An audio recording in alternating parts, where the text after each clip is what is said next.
ஏண்டாங்க முந்தானத்து தான் தஞ்சாவூர் வந்து என்ன தஞ்சாவூர்ல இவ்வளவு வெயிலா நானே மிரண்டு போயிட்டேன். அந்த அளவுக்கு இருக்கு. பூமிக்கு அண்டகம் எப்பவுமே அப்படிதான் இருக்கும். ஆமா யோசிச்சு தாக்கம் அதிகம். ஆமா சொல்லுப்பா. இதோட தாக்கம் அதிகம் இருக்குன்னு தான் சொல்றாங்க. ஆமா சொல்லுங்க. இதுக்கு சுத்தான நாம தான் முதல்ல பேசின நேயர் சொன்ன மாதிரி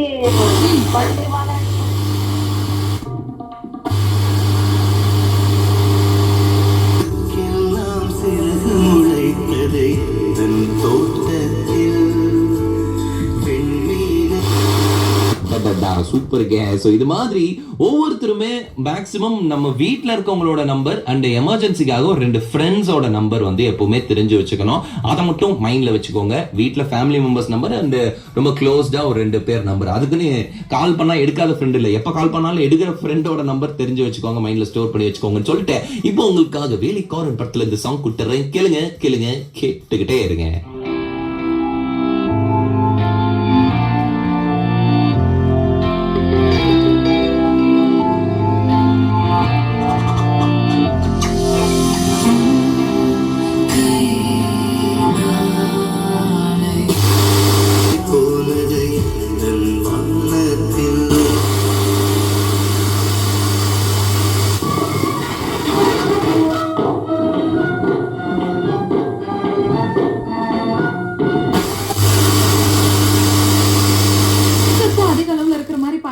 வெயில போறது முற்றிலும் தவிர்த்துக்கோங்க. குறிப்பா 11 மணில இருந்து 3 மணி வரைக்கும் வெளில போறதெல்லாம் அவாய்ட் பண்ணிக்கோங்க அப்படின்னு சுகாதாரத்துறையும் நமக்கு அதான் சொல்லியிருக்காங்க.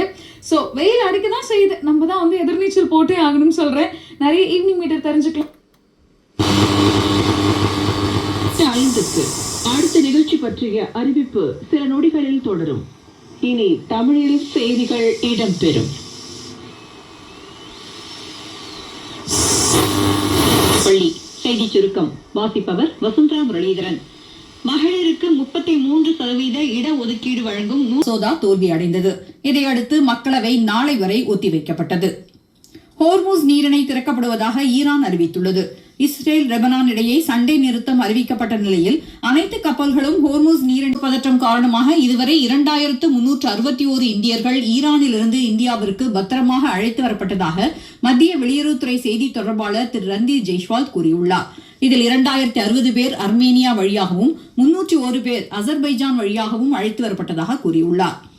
பெட்ரோல், டீசல், வீட்டு உபயோகத்திற்கான இயற்கை எரிவாயு சிலிண்டர் விநியோகம் தொடர்ந்து இயல்பு நிலையில் இருந்து வருவதாகவும் நேற்று மட்டும் 50 லட்சம் இயற்கை எரிவாயு சிலிண்டர் வீடுகளுக்கு விநியோகிக்கப்பட்டதாக பெட்ரோலியம் இயற்கை எரிவாயு அமைச்சகத்தின் கூடுதல் செயலாளர் சுஜாதா சர்மா தெரிவித்துள்ளார். இந்த ஆண்டிற்கான ஹஜ் புனித பயணம் நாளை தொடங்குகிறது. 1,75,000 யாத்திரியர்கள் சவுதி அரேபியாவிற்கு புனித பயணம் மேற்கொள்ள இருப்பதாகவும் அவர்களுக்கு உதவ ஹஜ் சுவிதா செயலி மற்றும் ஸ்மார்ட் ரிஸ்பேண்ட் அறிமுகப்படுத்தப்பட்டிருப்பதாக அரசு கூறியுள்ளது. தமிழ்நாட்டில் 234 தொகுதிகளுக்கு ஒரே கட்டமாக வரும் 23ஆம் தேதி நடைபெறும் சட்டப்பேரவை தேர்தலுக்கான பிரச்சாரம் முடிவடைய இன்னும் 4 நாட்களே எஞ்சியுள்ள நிலையில் அரசியல் கட்சி தலைவர்கள் தீவிர வாக்கு சேகரிப்பில் ஈடுபட்டு வருகின்றனர். கோவையில் பிஜேபி மூத்த தலைவரும் பிரதமருமான திரு நரேந்திர மோடி தேசிய ஜனநாயக கூட்டணி வேட்பாளர்களை ஆதரித்து